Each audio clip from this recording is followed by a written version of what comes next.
नमस्ते मेरे प्यारे दोस्तों, आज मैं आपको सुनाऊंगी विक्रम और बेताल की 19वीं कहानी। पिंडदान का अधिकारी कौन। वक्रोलक नामक नगर में सूर्यप्रभ नाम का राजा राज करता था। उसकी कोई संतान न थी। उसी समय में एक दूसरी नगरी में धनपाल नाम का एक साहूकार रहता था। उसकी स्त्री का नाम हिरण्यवती था और उसकी धनवती नाम की एक पुत्री थी। जब धनवती बड़ी हुई तो धनपाल मर गया और उसके नाते रिश्तेदारों ने उसका धन ले लिया। हिरण्यवती अपनी लड़की को लेकर रात के समय नगर छोड़कर चल दी। रास्ते में उसे एक चोर सूली पर लटकता हुआ मिला। वह मरा नहीं था। उसने हिरण्यवती को देखकर अपना परिचय दिया और कहा, मैं तुम्हें 1000 अशर्फियां दूंगा। तुम अपनी लड़की का ब्याह मेरे साथ कर दो। हिरण्यवती ने कहा, तुम तो मरने वाले हो। चोर बोला, मेरे कोई पुत्र नहीं है और निपुते की परलोक में सद्गति नहीं होती। अगर मेरी आज्ञा से और किसी से भी इसके पुत्र पैदा हो जाएगा तो मुझे सद्गति मिल जाएगी।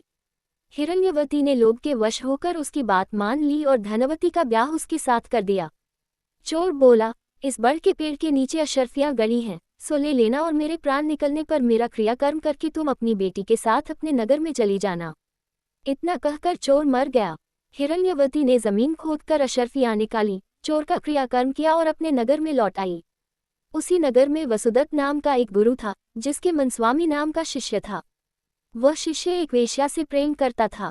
वेश्या उससे 500 अशर्फियां मांगती थी। वह कहाँ से लाकर देता। संयोग से धनवती ने मनस्वामी को देखा और वह उससे चाहने लगी। उसने अपनी दासी को उसके पास भेजा। मनस्वामी ने कहा कि मुझे 500 अशर्फियां मिल जाएं तो मैं एक रात धनवती के साथ रह सकता हूँ। हिरण्यवती राजी हो गई। उसने मनस्वामी को 500 अशर्फियां दे दी। बाद में धनवती के एक पुत्र उत्पन्न हुआ। उसी रात शिवाजी ने सपने में उन्हें दर्शन देकर कहा, तुम इस बालक को 1000 अशर्फियों के साथ राजा के महल के दरवाजे पर रखाओ। माँ बेटी ने ऐसा ही किया। उधर शिवाजी ने राजा को सपने में दर्शन देकर कहा, तुम्हारे द्वार पर किसी ने धन के साथ लड़का रख दिया है, उसे ग्रहण करो। राजा ने अपने नौकरों को भेजकर बालक और अशर्फियों को मंगा लिया। बालक का नाम उसने चंद्रप्रभ रखा। जब वह लड़का बड़ा हुआ तो उसे गद्दी सौंपकर राजा काशी चला गया और कुछ दिन बाद मर गया। पिता के ऋण से उऋण होने के लिए चंद्रप्रभ तीर्थ करने निकला। जब वह घूमते हुए गयाकूप पहुंचा और पिंडदान किया तो उसमें से 3 हाथ एक साथ निकले। चंद्रप्रभ ने चकित होकर ब्राह्मणों से पूछा कि किसको पिंड दूं। उन्होंने कहा, लोहे की कील वाला चोर का हाथ है, पवित्री वाला ब्राह्मण का है और अंगूठी वाला राजा का। आप तय करो कि किसको देना है। इतना कहकर बेताल बोला, राजन तुम बताओ कि उसे किसको पिंड देना चाहिए। राजा ने कहा, चोर को, क्योंकि उसी का वह पुत्र था। मनस्वामी उसका पिता इसलिए नहीं हो सकता कि वह तो एक रात के लिए पैसे से खरीदा हुआ था।